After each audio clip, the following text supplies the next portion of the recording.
সালামু আলাইকুম। এই যে ব্রাহ্মণবাড়িয়ায় বিএসএফ দুজন লোক গুলি করে মেরেছে, আসলে কেন বিএসএফ গুলি করে মারছে এই ভিডিওটি দেখলে বুঝতে পারবেন কিছুটা। এই যে দেখেন, আমি যেখানে দাঁড়িয়ে আছি বর্তমানে, এটি কিন্তু ভারত বাংলাদেশ শূন্য লাইনে আমি দাঁড়িয়ে আছি। এবং এই যে দুই লোক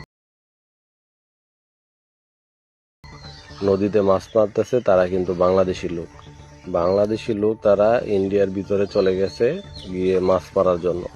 এবং এই নদীটার ওই সামনেই কিন্তু কাঁটাতারের বেড়া বিএসএফ এর, মানে 0 লাইন থেকে ভারতের 150 গজ ভিতরে হচ্ছে বিএসএফ এর কাঁটাতারের বেড়া।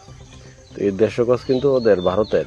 এই 150 গজের বাইরে যে নদী আছে, যে জমি আছে, এগুলা কিন্তু আমাদের লোক কিন্তু এখানে যায়। এই যে তারা গেছে নদীতে মাছ মারতে, উপরে উঠে আসো, সে বলছি মাছ মারছো না কি মারছো সে কথা তো জিজ্ঞেস করছি না, করছি গুলি করে, তখন কিন্তু এটা সংবাদ প্রচার হবে যে বিএসএফ এর গুলিতে বাড়ি বাংলাদেশ কই নিহত। আসলে কেন নিহত, এখানে তোমরা নদীর মধ্যে গেছো কি জন্য? এই যে আপনারা ভিডিওতে দেখতে পাচ্ছেন, তারা এই নদীর বাড়ি এখানে, এটা বাংলাদেশ না? এখন তাদেরকে বাংলাদেশ না বাড়ি, তারা কেন গেল? এই নদী কোথায়? এটা নদী কই? শুনতে পারবেন, বাংলাদেশের নদী এটা? এই নদী এটা বাংলাদেশে? হ্যাঁ, নদী এটা বাংলাদেশের নদী। কালকেও ওই যে ব্রাহ্মণবাড়িয়া দুইজন বিএসএফ গুলি করে মাইরা দিছে, ওই যে বর্ডারে গেছে দিকে। তো তোমরা এই যে বাংলাদেশ, এর হইছে বাংলাদেশ, তুমি বাংলাদেশ পার হইয়া তুমি ইন্ডিয়ার ভিতরে নদীতে মাছ মারতে গেছো কেন? তোমরা অনুমতি আছে যাওয়ার? কেউ বলছে যাইতে? সবাই মাইরা খায়, সবারটা দেখলে হবে না, তোমার নিজেরটা বলো।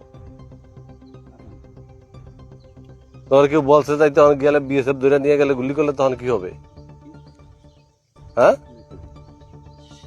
তোমার ঘরে কেউ চুরি করতে আসলে তুমি ছেড়ে দিবা তারে?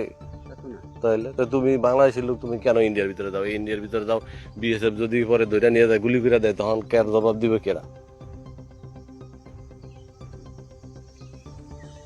সাবধান করে দিলাম, আর এই নদীর নামবা না, নদীর যাবা না, ইন্ডিয়ার ভিতরে যাবা না। তুমি বাংলাদেশের নদী থাকলে বাংলাদেশে মারো, কিন্তু ইন্ডিয়ার ভিতরে গিয়ে মাছ মারতে যাবা না।